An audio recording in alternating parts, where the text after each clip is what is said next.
Now, as you may know, MotoGP is getting its own Drive to Survive style documentary series that's coming relatively soon, I believe. It should be in the next 2 months. Well, if they're going to follow the pattern that F1 follow.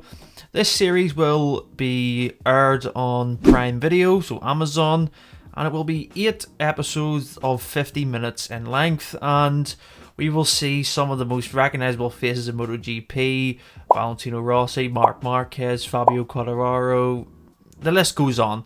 And this video is discussing what to expect, or what the expectations that I have for this series, as the F1 series on Netflix is so incredibly popular, and it's basically done that for F1. It's made it go up in so many different countries. It became so recognisable now.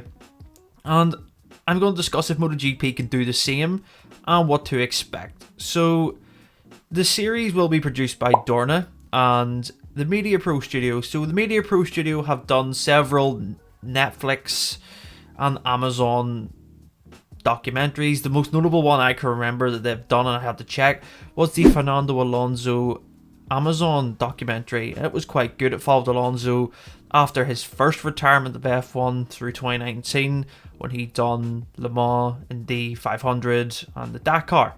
And the style was very much similar to what you would see in a Drive to Survive. You know, that camera setting, it constantly is following someone behind the scenes.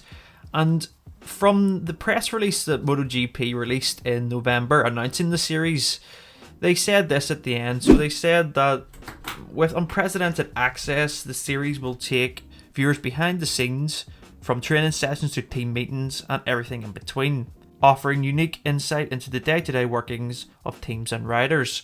So that makes you believe that you're going to get this Drive to Survive series. But with Drive to Survive, it does have its, how can I put it, detractors. Everything is so dramatized, and it does make it good, but it creates a false narrative for how things actually were. And, you know, I remember, I think it was last series or the series before that, they created a fake rivalry between Carlos Sainz and Lando Norris, because Lando Norris didn't get out of the way in Austria, I believe. And that was never the case, and I don't want to see this happen in MotoGP. I want a raw sense of just, this is what happens, the emotion side of it. You know, let the racing do the talking, and you can build things around that.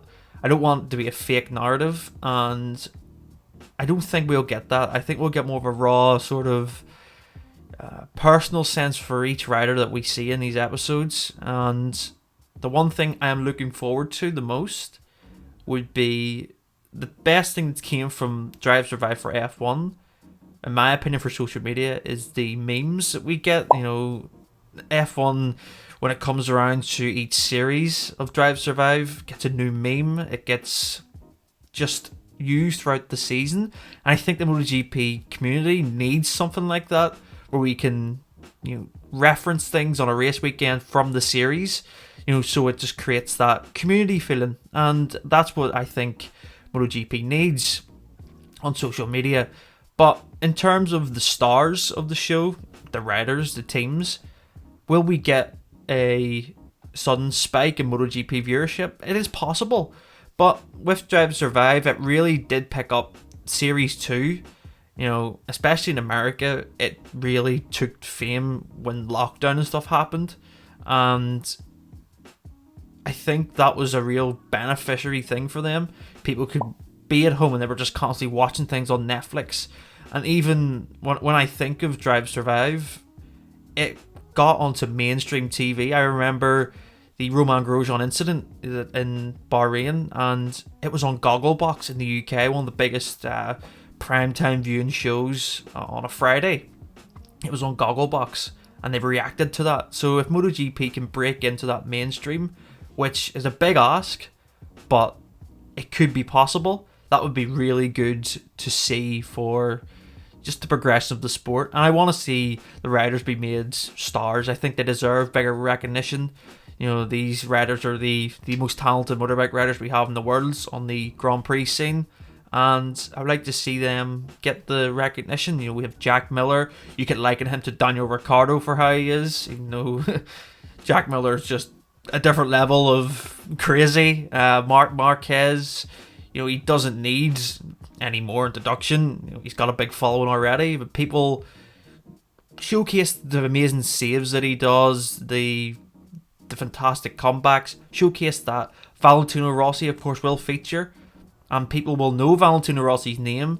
But tell the story of Rossi and try to get people involved so they can go back and watch the sport, and then build on new characters: Enea Bastianini, Pecco Bagnaia, Fabio Quartararo, Joan Mir. It'll be a tough ask to see if MotoGP will want to go down that route, but why would they be doing a series? It's because F1 is so successful. So yeah, that's just my thoughts. I hope that the series will live up to expectation. Like I say, no confirmed release date, but I do think they will follow the F1 style pattern of moving it into a slot before the season starts, so it gives that hype to the new season.